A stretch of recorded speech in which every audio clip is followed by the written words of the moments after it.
అనన్య అనే young researcher పురాతన భవనాలపై పరిశోధనలు చేసే ఒక ఆర్కిటెక్ట్. తన కొత్త ప్రాజెక్టు కోసం చంద్రిక నిలయం అనే ఓ పరిత్యక్తమైన భవనాన్ని అధ్యయనం చేయడానికి వెళ్తుంది. ఈ భవనం గురించి స్థానిక ప్రజలు చెబుతున్న కథ భయంకరంగా ఉంటుంది.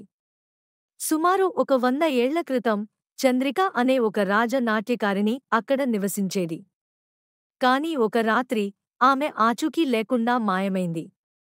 అప్పటినుండి ఈ భవనంలో రాత్రివేళ భయంకరమైన శబ్దాలు, స్వయంగా కదిలే వస్తువులు, ఏదో ఆకృతి కనిపించడమే కాకుండా అర్ధరాత్రి రాగం వినిపించే అని గ్రామస్తులు చెబుతారు. అనన్య ఈ కథల్ని నమ్మదు, కాని భవనం లోపల అడుగుపెట్టిన క్షణం నుండి వింత సంఘటనలు మొదలవుతాయి. భవనంలోని ఒక పురాతన అద్దం నిశ్శబ్దంగా చూస్తున్నట్టుగా ఉంటుంది. అద్దంలో అర్ధరాత్రి చంద్రిక ప్రతిబింబంగా కనిపించడం, ఆమె నాట్యం చేయడం, కోపంగా మారడం అనుభవిస్తూనే ఉంటుంది.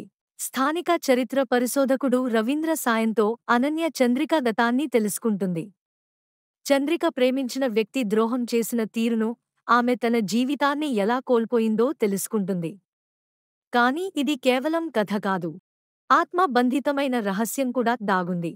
అనన్య భవనం లోపల దొరికిన పురాతన అక్షర పత్రాలు చదివాక ఓ భయంకరమైన నిజం తెలుసుకుంటుంది. చంద్రిక ప్రాణాన్ని తీసింది ఎవరో కాదు, ఆ భవనం నిర్మించిన రాజుగా. రాజు చంద్రికను ప్రేమించేవాడు. కాని ఆమె ఓ సాధారణ నాట్యకారిణి కావడంతో తన గౌరవానికి మచ్చ అనుకుని ఆమెను ద్రోహం చేశాడు. చంద్రికను మంత్రతంత్రాలతో ఒక అద్దంలో బంధించి చంపేశాడు. ఈ అద్దం ఆమె ఆత్మకి బంధం అయిపోయింది. ఇప్పుడు ఎవరికైనా తన కథను పూర్తిగా వినిపించి తనపై జరిగిన అన్యాయానికి న్యాయం జరగాలని కోరుకుంటుంది.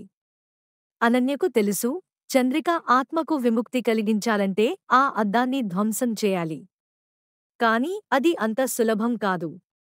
ఎందుకంటే ఆ అద్దాన్ని ధ్వంసం చేసినవారికి కూడా చావే శిక్ష. అనన్య ధైర్యంగా అద్దాన్ని ధ్వంసం చేయాలని నిర్ణయించుకుంటుంది. ఆ రాత్రి రవి కూడా భవనానికి వచ్చి అనన్యకు సహాయం చేస్తాడు. అద్దాన్ని పగులగొట్టడానికి ప్రయత్నించిన ప్రతిసారీ చంద్రిక ఆత్మ భయంకరంగా మారి వారిపై దాడి చేస్తుంది. చివరికి అనన్య ఒక ప్రాచీన మంత్రాన్ని ఉపయోగించి భయంతో కాకుండా ధైర్యంతో అద్దాన్ని చూసి చంద్రిక ఆత్మతో మాట్లాడుతుంది.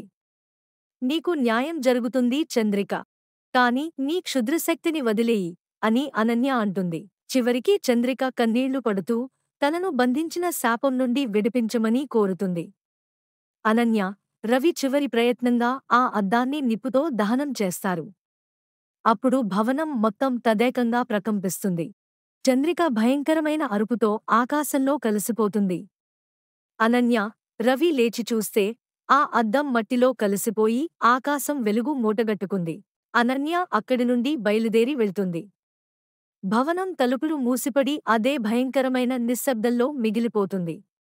కాని అనన్య వెళ్తూ తన కారద్దంలో చూస్తుంది. చంద్రిక ఆహ్లాదంగా చూసి నవ్వుతోంది. ఆమె ఆత్మ నిజంగానే విముక్తమైందా? లేక ఇంకో మర్మం ఉందా అనే అనుమానంతో కథ ముగుస్తుంది.